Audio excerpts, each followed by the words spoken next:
My girlfriend talks in her sleep. At first, it was cute and hilarious to tell her in the morning what she had said. It was usually harmless nonsense, the sky is folding, or something like, we need to raise the ground. Then we'd talk the next day about whether or not she remembered her dream, but she never did.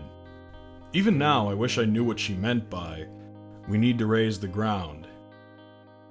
Some context.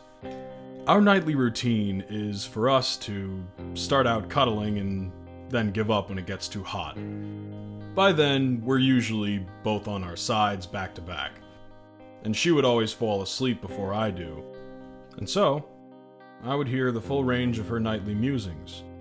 Honestly, at first, I was eager to hear what she said.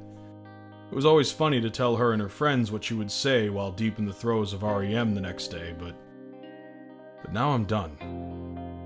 I'd prefer she not talk anymore. And how am I going to sleep after what I heard last night? And so last night, at around 11, she was asleep and I was still up reading. Back to back, I could hear her mumble something under her breath. I couldn't quite make out what she said, but I leaned over from my book to peek at her face, and she was sleeping soundly. So I returned to my book, getting absorbed back into its pages, and at some point, I eventually fell asleep. Next thing I know, I'm woken up by my girlfriend talking at full volume. I open my eyes, and at some point in the night, both of us have turned to lay face to face. My girlfriend's eyes are wide open. She's staring right at me, mere inches from my face, but her eyes are vacuous, like she's looking through me. Those eyes, man. It's like she was straining to widen them as much as possible.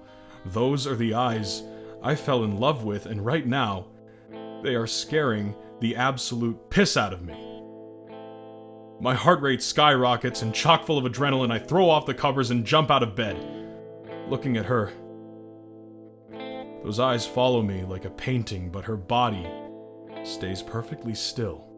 For 1 second, I decide that my book light was keeping her awake, and that what she said was, "Can you please turn that off?" Now, out of bed and looking at her, she's not right. Her body hasn't moved, but her eyes dart from looking at me to looking around the room.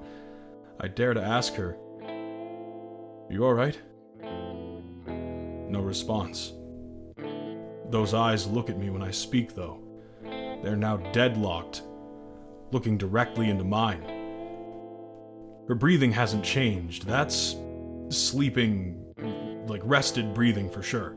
That's when, while looking right at me, she says in a voice that is far too deep, "Come back to bed, dearie." Now, for the record, my girlfriend has never once called me dearie before.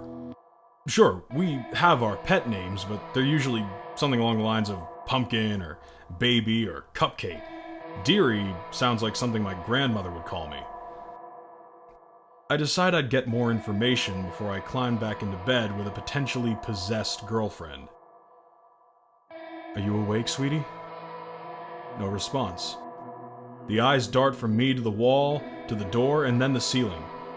So I'm about to nope out of the room when her wide-open eyes rolled to the back of her head. The white from those eyes stands out in the dim radiance of the book light. No pupils in sight. She insists, "Of course I'm awake. Come back to bed?" with a subtle tap of her fingers on the comforter.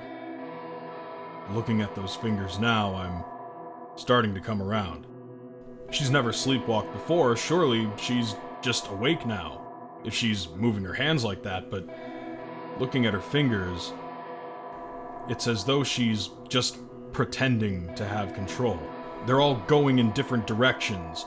One finger pointed straight down and the others to the side. Those are not my girlfriend's hands. They're just simulating normal movement as best they can. I say, I'm gonna get a drink of water, baby. I'll be right back. Can I get you anything? Keep in mind, I'm fully planning to run out of the house the moment I'm over the threshold. But my normally agreeable and sweet girlfriend decides I'm not allowed to leave. As serious as cancer, she says in that deep, horrible voice, Take one step out of that door, and I'll rip out your throat and shit down your neck. Shocked, but understanding the importance of letting this beast know that I'm not going to be any trouble, I reply, as interesting as a proposition as that is, I think I'm going to... And thinking quickly, I grab my water bottle from the nightstand. This doesn't please my girlfriend as she decides to start screaming and fingering her way towards me. And this is like a supernatural scream.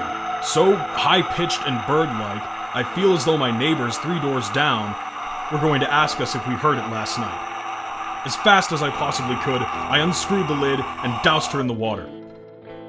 Like I knew what I was doing. Her eyes close. Her garbled appendages normalize. And she's back asleep. I'm going to sleep on the couch for a while. Maybe forever. She'll understand when she's awake.